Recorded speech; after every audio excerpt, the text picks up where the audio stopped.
Welcome, everybody. My name is Ashaki Benta, and this is the monthly meeting of Women United Against Genocide. And we're a network of women activists from, various organizations. We were initiated by the Women's Committee of the Spirit of Mandela.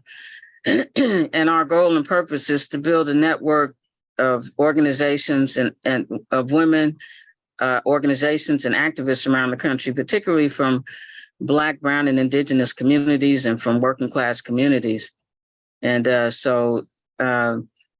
we meet once a month, the first Thursday of every month, and, discuss various topics that are going on. And, we try to take up some actions of, dealing with current events as we deem appropriate. So we welcome all of you. We're still expecting a few more people tonight. But our topic for tonight is to, dig into what's going on around this Cop City situation. And I think, there's been a lot happening, and we're really blessed tonight with a couple of speakers. What we'll do first is have one of our steering committee members, Kathleen Chandler, to give a little short background information on the Cop City situation, some things that she's researched, and then we'll introduce our speakers for tonight. Thank you for being here again. Kathleen? Hi, everyone. I'm glad you're here. This is a very important struggle that's going on and that actually has gotten support all across the country. So just briefly, for some background, it's been going on for more than 2 years. Cop City is a giant plan for a giant training center for police, not only for Georgia, but for the whole region in the South. We think it's significant that it's being done in the South, this giant training, and it's a means by which to militarize the police and the attacks on the movements, particularly in the South. It's a $90 million plan. 60 million of it is from the corporates such as Bank of America, Coca-Cola, which is based there in Atlanta, and other major oligopolies, really. The area, it actually is a forest. It's not just a park. It's a big, large forest, and the community nearby is mainly African American, and the attack in general is not only one of police brutality, but of racism against the people, and it's been going on, as I mentioned, for 2 years already. One of the forest defenders who are actually encamped out in the forest, have tents there, have actually climbed up into the trees to prevent any building from taking place, any construction from taking place. One of them, indigenous young trans person from Venezuela, was killed. The autopsy, an independent autopsy that was done, showed that he was sitting cross-legged with his hands in the air when that happened, shot 14 times. The police, of course, claimed that he had a gun and he was the one that shot them. We know that story. But the autopsy has proven that's completely false. And it's also being done as a means to politically target the movement taking place against it. So approximately 42 people that I know, at least 42 have been arrested, and all of them were charged with domestic terrorism under a Georgia state law for terrorism. Many states after 9/11 implemented state laws relating to terrorism as a means to target the resistance. Every time it's been used so far, it's not against terrorists, it's against the movement, at various different movements, whether it's the movement against police brutality and police killings, or anti-war movement also has been targeted in that way, and others. And so it's political persecution, and it's a means to basically target movements everywhere, because there's no evidence that's been presented for any of them having done anything. The different, and in fact, some of the affidavits specifically named the people as abolitionists, and so that it's a political targeting of resistance and people who are standing up against mass incarceration, and these sorts of things. It's also been something that the indigenous peoples of the region have participated in, the various activities, and the environmentalists. It's a big, large force. It's very significant for Atlanta in terms of its impact on the environment, and for the communities that are near the forest, especially. It plays an important role in terms of the environment and its condition in the area. And so it's very significant in that way as well, because it's bringing together environmentalists, indigenous peoples, Black people, those fighting against mass incarceration and police brutality, as well as many others, environmentalists and others. And as I said, there's been demonstrations all across the country in support of the struggle there. And it's recognized as something which impacts all of us. Because if they can start charging you with domestic terrorism, it's not only longer sentences, but and it's by association. It's people, some of them, I think it was 23 were arrested at a music festival. And because they'd had dirt on their boots and clothes, supposedly meant that they had participated in some other activity that wasn't even where the music festival was taking place. So that's, normally you go to a demonstration, you might expect disorderly conduct or preventing the actions of a government official, or those kinds of things, which are mostly misdemeanors and fairly insignificant. But here it's domestic terrorism, and initially the majority of them were denied bail, and then some bail was set at like 25,000. It's a very harsh, purposefully targeting of the people who are resisting without evidence, without any crime being committed. It's just people resisting and standing up to this cop city. And so our other speakers will speak more to that aspect of it, the persecution and the arrest and the legal side of it. But I just wanted to emphasize that it's a political fight that's taking place. It's a broad one in that respect. And the people are standing up and resisting, have been for 2 years. And despite all of these arrests, are continuing.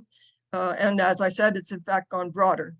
And people like us and others are joining in to support that resistance.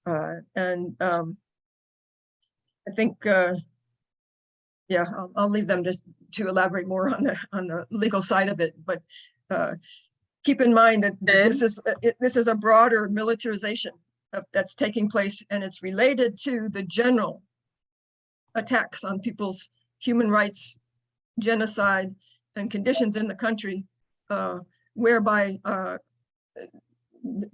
our rights are more and more under attack and being restricted, and all across the board. And of course, the racism and that aspect of it is increasing as well. And there's many examples of that. And so it's taking place in the context of that kind of those conditions and the resistance to them. And it's a means by which to say, look out, if you want to participate in a movement, you're going to get targeted with terrorism. You're going to get much harsher, kept in jail, no bail, all of these sorts of things. So it's a means to try and intimidate everyone. And I salute all the resistance that's been taking place and continues to take place. We Women United Against Genocide consider it very important that resistance continues, and that all of us as we can join in support. Thank you so much, Kathleen. We appreciate it. So our guest speaker tonight is Antonella, who's a member, sister comrade from Jericho, Boston. And she also has one of the defendants that will be speaking with her in a few minutes. So thank everybody for joining again. And I'm going to turn it over to Sister Antonella, and we look forward to, getting all the full background. Thank you so much. I'm really honored to be among all of you. It's really powerful, and I really look up to a lot of you, and ones that I don't know, I'm sure we're allied in a lot of ways. So first, I was told to kind of say what Jericho Boston is, because some people might not know. It's a movement, a national movement that started in '98 by Jalil Muntakim and Safia Bukhari, who are both veteran Black Panthers. Jalil is still with us, and Safia is an ancestor. And it's for freedom and amnesty for political prisoners. So whether that be of the Black Liberation Movement, American Indian Movement, water protectors of today. So that is Jericho. And so as one of like the Jericho duties, because we got to free the land in a lot of ways, was to go to Atlanta, and I was really really special to spend time in Weelaunee People's Forest. So it's called Weelaunee People's Park or Weelaunee People's Forest because that is the land of the Muskogee people. So we're talking about women against genocide. These were the indigenous people on that land, the Muskogee people. And through the Trail of Tears, they were, ran out. But I was really, really cool to meet some Muskogee people that came back, and actually they sent an eviction letter to make. Oh, someone's knocking at the door. I can't do this right now. So they sent an eviction letter to the mayor saying, we are the indigenous people of this land and you need to get out. And he just didn't even look at them and was trying to get away from them. It was quite a scene. So yeah, this is the Muskogee land. We have years pass. And then there's this private family that has a plantation on that land. They have about like 4 enslaved people there that are forced to work for them. And then this private family sells it to the city. The city then turns it to a prison farm, which is, the extension of slavery. And there's just atrocious things that happened. And on that land, there's actually very close by, there's a juvenile detention facility. There's also a waste management facility. And then we have the Weelaunee People's Park, which has been returned to the ownership of like public ownership. However, they're trying to, take that away right now. This is also important to note that it's in a Black working class community, Black and New African community. So there's a lot of environmental racism going into play, already harmful institutions around there, like the juvenile detention facility, the waste management facility. Exactly. And there's also already like a police shooting compound very close to there. So people that live there can hear shotguns go, like, bullets going off already. So okay, I'll tell you a little about what Cop City, it's a militarized police training playground, basically, where they can build a mock city of Atlanta and practice shooting and chemical weapons and corralling large groups of people. They're going to have a Black Hawk, well, they want to have a Black Hawk helicopter landing pad and do like high-speed chases. It's just like the most forward form of fascism that they're trying to enact. Specifically, it's 381 acres of forest that they want to destroy. It's going to be $90 million they want to spend on this. 60 is of corporate interests, which is really important because the corporations are really the ones leading this. Like Kathleen said, Coca-Cola, Bank of America, also Home Depot, the Waffle House. Just these right, Jane? I know these corporations that you wouldn't even think waffles have their play in this, but they do. And then 30 million they want to bring from taxpayer money. And then there's been absolutely zero accountability to the community. There's been 17-hour-long sessions where people have repeatedly said, we don't want this, we don't want this. People in DeKalb County, people in other parts, they don't want this. And the only people that were saying we do want this were actual cops that just had a really dry script that they were reading off of. And then there's a very small minority in Buckhead, which is a white rich community that wanted to secede from Atlanta. And they were one of the small minority of people that also wanted Cop City. So other than that, like nobody wants it. And basically Mayor Dickens and all these people in the government are just like letting corporations tell them what to do, essentially, and running the game that way. And they want to make this thing, it would be 2 times the size of the NYPD police training facility, that's what they call it, and 3 times the size of the LAPD training facility. So yes, like cop cities are everywhere. Like we need to be cognizant of that, and we're abolitionists no matter what, of the police, of prisons, etc. But what is happening in Atlanta does feel like a big nucleus of struggle right now, because it is so intersectional: environmental racism, abolition, etc. And we can't let this happen, because not only will this affect Atlanta, of course, it'll affect all of us. The police they communicate, etc. And also they have plans to train with the Zionist occupation forces. So just how they're oppressing Palestinians and how, you know, we're being oppressed here, they're going to try to strengthen that alliance of brutality that they already have. So yeah, that's global solidarity. And also the resistance in Atlanta, like it's so diverse, and there's so many beautiful people doing so much work, whether it's literally like food distribution, and the solidarity is so strong with transportation, food, etc., tree planting. We have people camping in the forest, you know, really holding that physical space down. We have clergy people being very, very, very vocal. There was even a children's march where little babies went out with their little signs and protested. So there's boycotts too, etc., banner drops. So the range of diversity of struggle has been very wide, and I think it's important we support the wide diversity of resistance that we see. I think something else I really wanted to uplift that I meant to say on Betty's show, hi Betty, by the way, was that I wanted to say, Kathleen, also thank you for talking about Tortuguita, and then like the first martyr of the Cop City struggle. I hope it's the last. And the trees have already started knocking down. I guess we can consider them martyrdom in some way. But this is also like the killing of Tortuguita has brought about, or has increased also the trend of police using death of the people that they kill as a reason for funding. So we see this here in Cambridge with this Bengali brother Faisal. We see this in Atlanta with Tortuguita. The police say, oh, we murdered someone, we need more training. So they use the very, you know, so it's just such circular thinking, and they know what they're doing. So I think that's important to uplift. And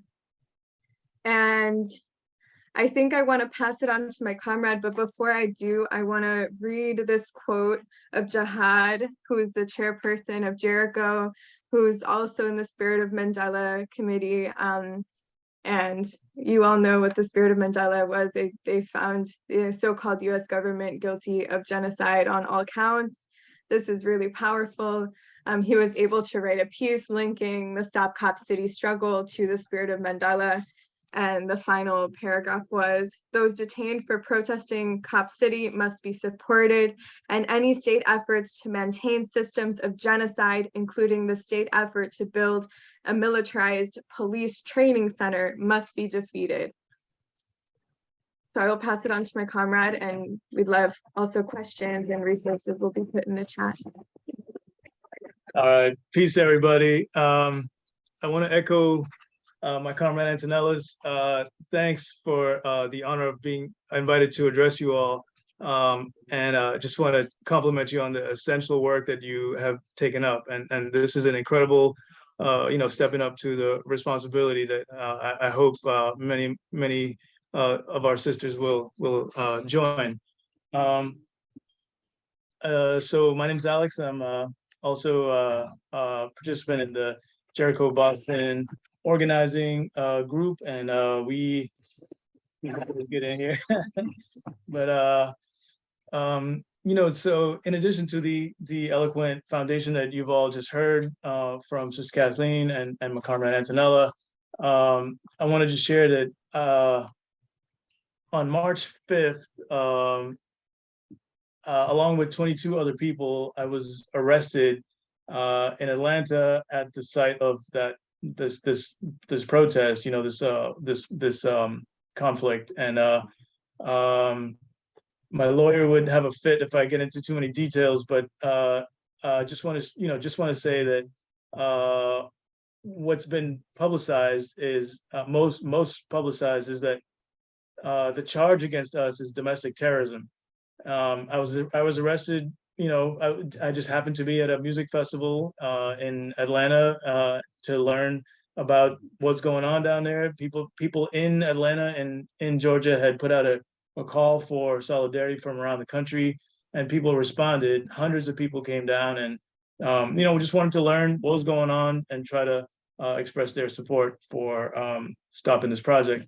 And that, so that's been seen as a huge threat. Apparently, the powers that be in the state of Georgia have escalated tensions to an alarming degree, and have brought mass charges against dozens of people of terrorism, domestic terrorism, incredibly serious charges. We're looking at up to 35 years in prison for basic expression of rights that are clearly protected in the Constitution and commonplace anywhere else. But in Georgia, apparently, as Sister Kathleen pointed out, having mud on our pants, and they made up charges that or allegations that we were holding shields while we were arrested. I didn't touch any shield. I had drumsticks actually in my hand when I was arrested. I'm a drummer. And so anyhow, this that's the kind of grounds under which they feel empowered to bring these charges. And yeah, please, yeah. They also said that he was a white man. They just put like random descriptions on everyone. They said white man, and then lied on a lot of things. And then when they said, hey, this is not accurate, they said, oh, it was a mistake, it was a typo. That was their excuse. So there is just so much. And also this was a music festival. So there was a music festival going on. And for those people that don't know, there was allegedly an offshoot. Can you turn that off? There was an offshoot that went marched a mile to this land called the old prison farm, is what it's called. And there was machinery that it was deemed to destroy the forest, which was illegally there. There was no legal bounds for that machinery to be there. And allegedly it was sabotaged. And then the police just came into the music festival, which is a mile away from the said sabotage that happened, and started arresting people at random, whoever they could grab, whoever was alone, a weak link, etc. Hours later than the alleged sabotage. Yeah, and so to add to what Angela just said, the shaky grounds under which people have been arrested has alarmed people around the world. Actually, there's been massive interest in the story, media interest, and expressions of solidarity from around the world.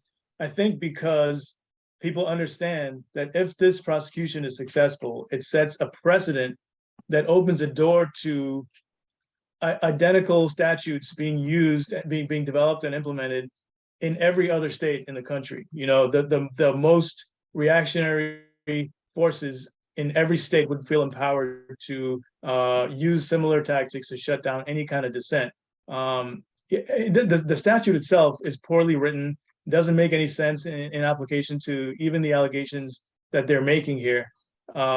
But I think the right wing would learn a lot from this prosecution and potentially improve on it to shut down the kind of dissent that we all take for granted, and is essential for us to make the transition from capitalism and empire to something more rational.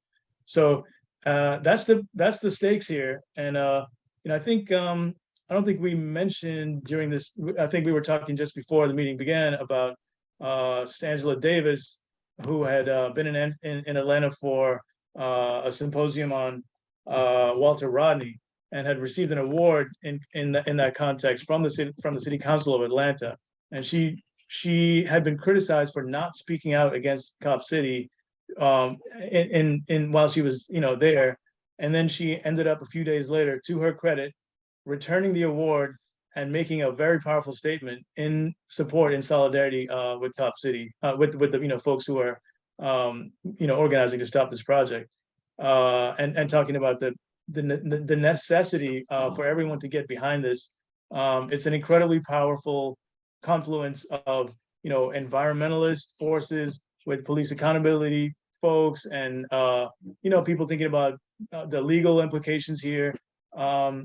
Yeah, so I don't want to say too much more. I think there's going to be a lot of questions, and we can go off of what folks are interested in. But just want to put it out there that it's essential that we all come together behind this. This is one of the most clear battles in the country right now. This is something that we need everybody to come behind, and it's a powerful example of how much we can achieve if we're working together. The solidarity that I saw from my comrades and from people around the country, people I didn't even know, stepped up and showed incredible, powerful solidarity. And that's the only reason I'm out here today, and not in jail waiting for another 2 years for the trial to begin. So, yeah, I'll just leave it there. Hey, fantastic. Very, very good. Both presentations were really excellent. I appreciate you. So what we want to do now is open the floor for discussion. If people have questions or comments that they'd like to make about this whole process, everything that's going on. If it works on your computer, you can put your hand up through the Zoom thing, or just put your hand up in the so that we can see it. I see Chanel's hand, and then Jane. So Chanel, probably next. Yeah, thank you, Antonella, and others from really taking on something that pretty troubled me very early on. A lot of comrades that are not up to mainstream were sharing that, of course, because we're in the South. I'm Chanel Helm from Black Lives Matter Louisville. I'm also with Sister Song, the reproductive justice organization. And I'm a conduit for a lot of different folks, of course, statewide and in the region. At the nature at which things are happening in the South, by the time that it reaches folks nationwide or even in our networks, it's almost a bit too late. That is some of the things that I'm working on. I know in Kentucky and with some folks from Ohio, Indiana, and Tennessee. And I think, yes, we are looking at large scale repression, especially with democracy. This year's legislative session and many others help to mask, and of course this Trump shit, help to mask what is actually absolutely happening on our streets and in our communities, and it gets sidetracked and unfocused. I even caught some of us talking about it, and I'm just thinking, like, what do we care about Trump for real? For real? They're going to do what they want to do, and how they want to do it, to whom they want to do it to. They're going to either let him get away with that or not, and it's not going to be the same type of adjudication that they give Black and brown people, or trans people, or queer people. It's going to be the adjudication that they have. So how do we build power, and what does it look like? Something that wouldn't have taken so long to hear about, Ahmaud Arbery or Tortilla, or just so many others in the different fights that we have. Tonight, those 3 legislators in Tennessee are going through it. Their organizers on the ground are going through it. They just were pushing votes in Memphis. And here, our legislator thought it was okay to attack everybody all at once, and take people off of committees at the end of session. We don't know if special sessions will come up. They change the schedules every day. And it's become tiring for someone like me to pay attention to that while I'm paying attention to large scale. I'm at the library right now because I mentor some kids here. Large scale, like, assault on our children, warfare on our children. It's not even assault, it's warfare. Anytime that you want to claim that, you have to find more police money to adjudicate and detain children in Black and brown communities. So it's it's a lot, and I'm not for sure if folks want to take the time to cultivate. And I think that upsets me the most. Like, take the time to read, take the time to take care of ourselves so we're not always invoking what the trauma or what the rush is or the crisis that matter. Mhm. Thank you, Chanel. Yeah, I think everybody is feeling, it's coming from all sides.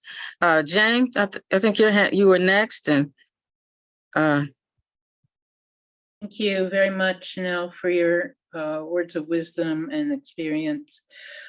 And thank you to Antonella and Alex for your experience and sharing it. While you were talking, Alex, I thought about the Panther 21 trial and the conspiracy indictment that I was under in 1969 as well.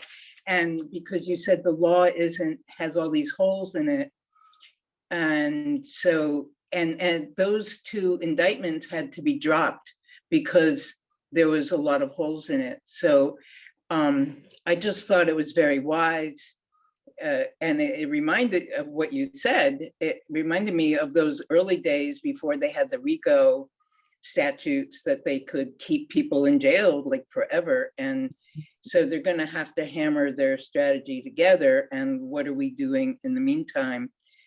So I really appreciated that insight to that there has to be aggressive legal strategy to blow the holes open. And also, I wanted to highlight what Antonella said about fascism and how this is really moving us towards into this world of fascism. And I kept seeing Octavia Butler stories to, just like, how are we going to be? Where's our go bag? What are we doing? So I just contemplating what you're saying and appreciating it. Thank you. Thank you so much.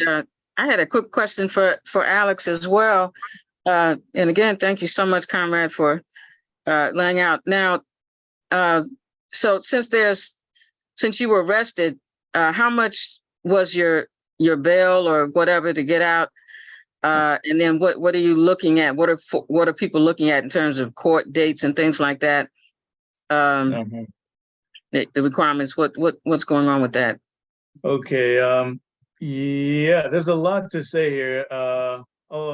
Let's see. So we think that there's probably a grand jury constituted right now listening to some of the evidence that the prosecution thinks that they have against some subset of the defendants. I say some subset because I know for a fact they don't have nothing on me. You know what I mean? Like, I wasn't involved in anything that they're alleging, so I can say that quite confidently. But we also know this is an incredibly politically motivated trial and case, and they'll make up whatever they need to get a win on this, or at least save face, because their base has been highly activated. We've been hearing, we've been getting all kinds of indications that the far right, like the extreme right, is seeing this as as an excuse to start harassing people and issuing threats of violence. I mean, you read any of the comment sections in any of the Fox News articles. There's one about me, for example, talking about a former employer, Clean Water, Action, right? I worked for an organization that literally was about clean water, and that was like evidence of me being far left, Antifa, or whatever. And the comment section is openly talking about, violence, like killing people, Pinochet dropping people out of the helicopters, bury them in the forest, just crazy stuff. So people's home addresses have been leaked. There's been all kinds of harassment against workplaces. There's a whole new level of security concern from all of this happening to just these 23 folks. But anyway, to answer your question, Shaki, it's we're waiting to hear what happens from this grand jury, and there's a and that'll give us some indication of what evidence there might be. I also don't want to lose the opportunity to make the connection between this prosecution, this highly politically charged prosecution, and mass incarceration. The folks that we met on the inside, during the last several weeks, face this kind of arbitrary justice, so-called justice system by the millions every day, and Right. are dealing with no solidarity on the outside, no visits from their public defender, no finances, no nothing, no media attention. And this is the reality for many, many, many, many people who just are on the receiving end of capitalism. So, and the history of empire and all of that. So just making sure that we're making that connection is essential. We're not just calling it a win to drop these charges. We got to go after the whole rotten system, Kathleen, I think I see your hand, and Yeah, I just wanted to, two things. One is that these state terrorism laws, as I mentioned, they're not unique to Georgia. New York State has one that's also very broad. They can pretty much define anything as terrorism if they want to. That's how it's done. No, terrorism is never actually defined specifically, and so then it's just used arbitrarily and with impunity.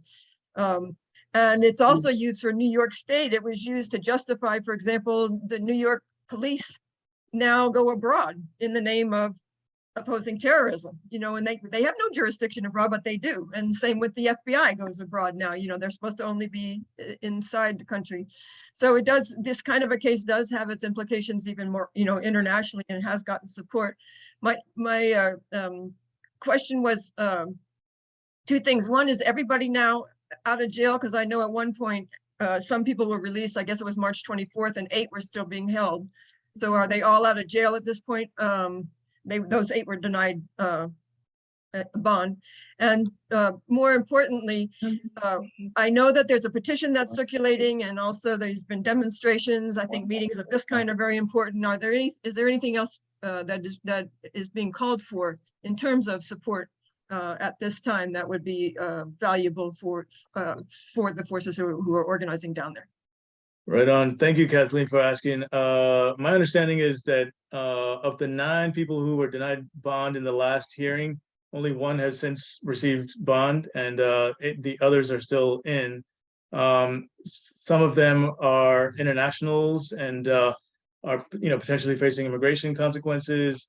And then I'll tell you one brother who I had the good fortune to spend a night in, and as a cellmate with, shared with me that he's the only Black person who was in our group of 23 arrested on the 5th. He's from down south, from Louisiana. His name is Cameron, and he had just moved to Louisiana to take a factory job in his little town, away from any population centers. He's going to lose his job. He just hasn't showed up to work for weeks now, and he's afraid he's going to get kicked out of his housing, like he's going to be evicted. All the stuff's going to be on the sidewalk, and there's nobody around to go help him out, to help get his things or anything. So that's the kind of support I think folks will need, is that kind of practical level of solidarity and support. The people are trying to raise funds for non-legal needs like this one, and there's a lot of appetite for that. People are asking where can they send donations and so on. So we're trying to help coordinate with the broader support network, that kind of solidarity. And then legally, they have been collecting character reference letters and so on. And I sense that many of the people who are still in are in because they didn't have the kind of network that some of the others didn't. We're fortunate to have. And yeah, at the moment it's just a wait and see kind of situation as far as I can tell. There's a lot of legal appeals and so on happening, but the Cop City actions are continuing, so that's somewhere people can plug in. As Antonella mentioned, there's a lot, they're vulnerable because there's so many corporate targets: Bank of America, Dunkin' Donuts. There's a bunch of these folks out there that are susceptible to consumer pressure, and we can raise that temperature to a much greater degree. Several of the contractors on the project have already been forced to drop out because of the negative publicity from it. So we got to ramp up those wins and get them to stop. The clear cutting in the forest has already begun. The city of Atlanta is colluding in illegal actions here to destroy this forest. and allow this project to move forward, despite ongoing legal appeals and lawsuits and whatnot. They don't have the authority to do this, but they're enforcing, with the police. They're just making our case for us. This is exactly why we need to stop this kind of overreach and misuse of authority. Tactically speaking, I think some kind of real base there in the African American community and the communities around Atlanta would be key to helping to give more weight on the ground to the struggle there. And I'm wondering how that's shaping up. But I think that's one of the key questions. And when you don't have that, there's not enough leverage there against, the powers to be. I see Chanel's hand up. I'm sorry, I have very important news I just heard. A stop work order was just issued for future site of Atlanta Public. Yeah. You're kidding. Wow. A Stop couple days work order. ago. Yeah, they started. You are Okay. kidding. Wow. What's the reason? Wow. What reason are they giving? On the ground. The DeKalb County has done this, that probably all the pressure that's going on. The inspectors were, what do you think? We'll come back with some. We'll some come back details. Okay. on that. All right. But this is Chanel? like very urgent because they already started cutting the trees Yeah, down. yeah. I I need need you to say what state, where that happened. What's going on? Yeah, so this is in Atlanta, Georgia, in the Weelaunee People's Park. And it's called the Weelaunee People's Park because it's Muskogee land. Right, I know. Yeah. So that's what this is. The project that we're talking about has now I was just saying has been ongoing. We just found out has been forced to stop through legal means Great. temporarily. Temporarily. Thank you, Yeah. thank you, thank you. Mhm. Chanel, go ahead. Chanel was next. Go ahead. Hold on a minute, Alex. Yep. Yeah, thanks for the links and that news. But let's stay fast too. So I shared a link, and I can share this in the email and definitely get it to you, Mama Shaki, around like how to support everybody and the different calls to action too, but to stay up on the news that has been coming out per those folks. I'm getting ready to share one of the main Black organizing groups. Kamal Franklin is with them in the work that they've been trying to do. What I do Movement know builders. What I do know that has been a hindrance, and it's something that we see across the South, is this kind of like detour of information, getting people hooked on something that has nothing to do with it. Like right now, we've got the consent decree in Louisville, we've got like a bunch of other things. And if they're focused on that, then they won't focus on this piece where a large majority of folks who were still being grassroots mobilized had said that they would not want that development to happen. And so it wasn't until the middle of February that they were able to like get more of those communities. And I know what you're thinking about, like those main communities that are around like the main part of Atlanta, to understand that it was even happening. And so more like local groups were calling it out, some anti-violence groups were calling it out. And then they began organizing. As we said before, like the campaign has been going on for a while. But yeah, I think we keep seeing momentum being picked up as somebody is killed by the police, which is unfortunate. And I think, yeah, those tactics of like, how do we vanguard early on with the information and get it out without having to have some big momentous moment take it on. But yeah, it wasn't until after that and they were able to push a bit nationally through the region that folks in the surrounding Black communities then start picking it up. Alex, I think you wanted to say something. We got about 10 minutes left, everybody. So anybody else that has a question or comment, please. But Alex, go ahead, man. Or Antonella, if you have more.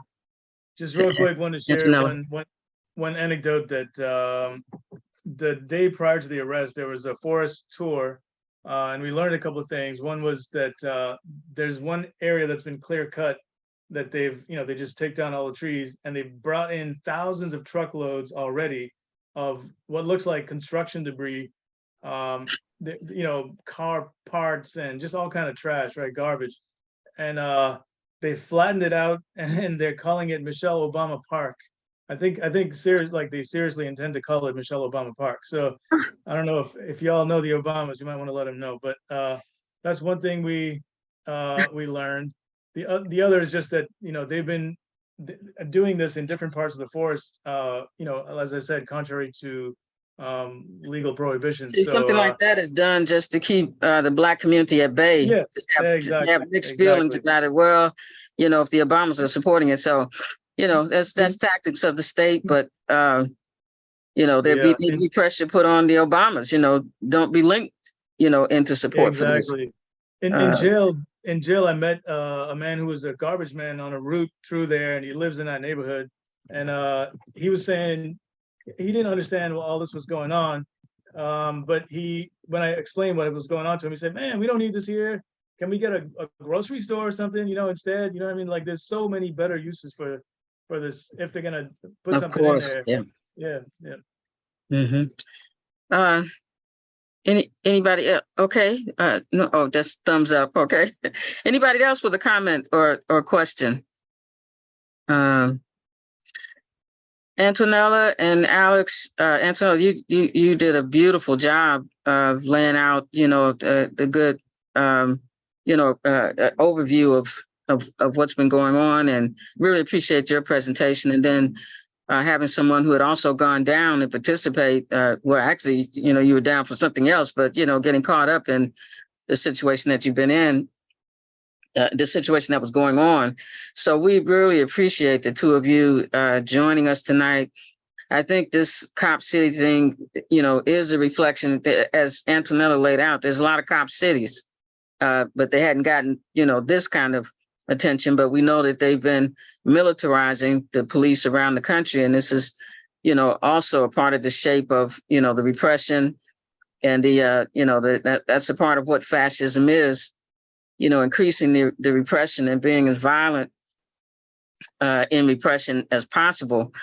You know, so number and you know, it emboldens the far right. You know, whoever heard of one section of a legislature voting out other elected members because they don't like what they've said? I mean, you know, this kind of stuff is, you know, they're opening up new doors in terms of the way repression is shaping up. So, you know, that's what this Cop City, in my thinking at least anyway, really represents in that, to that degree. And it's an opportunity to expose it. So any things that we can do to help. I was kind of interested in the day of action that they had around the country, but it didn't get a lot of media coverage. But apparently a number of cities nationwide were involved in at least demonstrating or picketing or something during the you know, the National Day of Action. So I thought that was a very good, you know, the beginning to use these kinds of tactics that we've used in the labor movement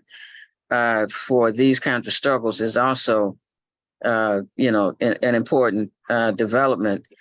But we need more of our own media to promote some of these things. I think is very important. So at any rate, is there anybody else that has a final thought or comment? If not, Jane, do you want to say a few words to kind of close us out? Right.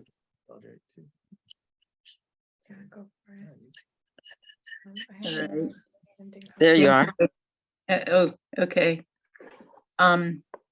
Yeah, there's Sylvia, did you have something that you wanted to say? I saw that you had Oh, I apologize if I missed somebody's hand. Sister Oh. Betty's on here as well, but she's been driving, I think she said. Okay. Um, She said her Can you mic. hear me? I'm sorry for the background noise.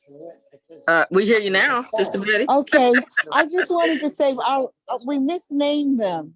They are not police. They are the army of occupation. They act like that everywhere they go. They terrorize us. Every time I step in the street, when I see a police car go by, I look to see if there's a black kid near. Yeah. You know, so if I have that reaction and I'm political, what the hell is happening to the rest of the community? Yeah. Yeah. People. So people I think we have to start using calling them what they are. They are the army of occupation.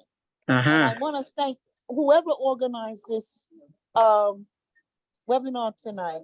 Thank you, thank you, thank you. All right. Well, it's our monthly meeting of monthly discussion of Women United Against Genocide. I see Sister Empress Chi is on as well. Sister, did you have anything you want to share or Greetings, family. Yes, wonderful discussion. I just want to remind everyone, for those who are not familiar, of course, Mumia Abu-Jamal, his appeal was denied. And on Sunday, we will be doing our annual tribute to the great Paul Robeson. In regards to his work for We Charge Genocide. Many are Beautiful. not aware of his 1951 petition, he and William Patterson. That's So right. Paul Robeson's Earth Day is Sunday. And so we commemorate his 125th year. But with Yes, that, indeed.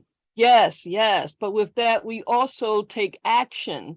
And the action at this time for us here in Philadelphia is to free Mumia Abu-Jamal.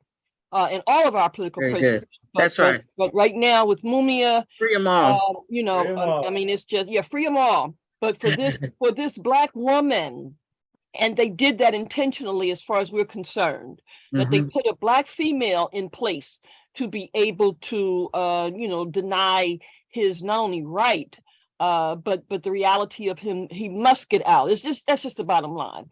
That's And right. after 41 years. And so on Sunday, there's a Zoom meeting at 3:00. All are invited to participate, and we will go over the 28-page report, or shall we say the 28-page filing that Judge Clements put in. We're going to look at that, but we're going to also look at the amicus brief that the United Nations produced in support of Mumia. And they, of course, are citing systemic racism. And so on our end, while some of our associates are going to be fighting again, because there will be an appeal and all of that, but some of our folks will be fighting on the local levels. We're looking at kind of going more into the international circles, with next year being the closing out for the International Decade for African People. Yes. We want to Yes. make sure that we make some of these positions clear. That's right. COINTELPRO has to be up there so that they can literally see what it has done and what is still Ongoing. doing. Just take Obviously. a different format. Yeah.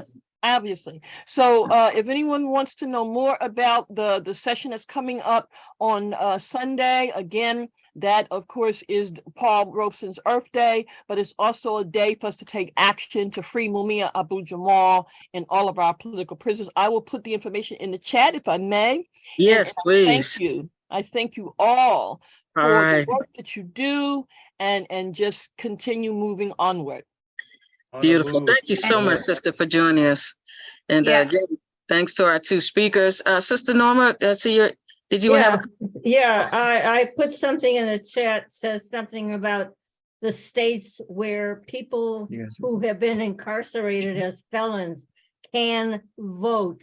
And I put that up there so we'll know that we have got human beings imprisoned, and it has been Mhm. allowed that they can behave like human beings.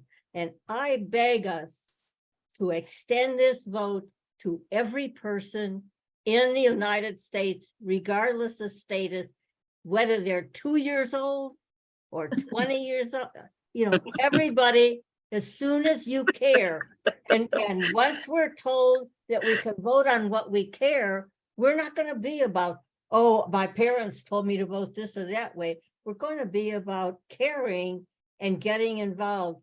The whole idea of self-respect as part of actually our liberation. All of us need the liberatory behavior of being able to be involved in society as respectable citizens, and Mhm.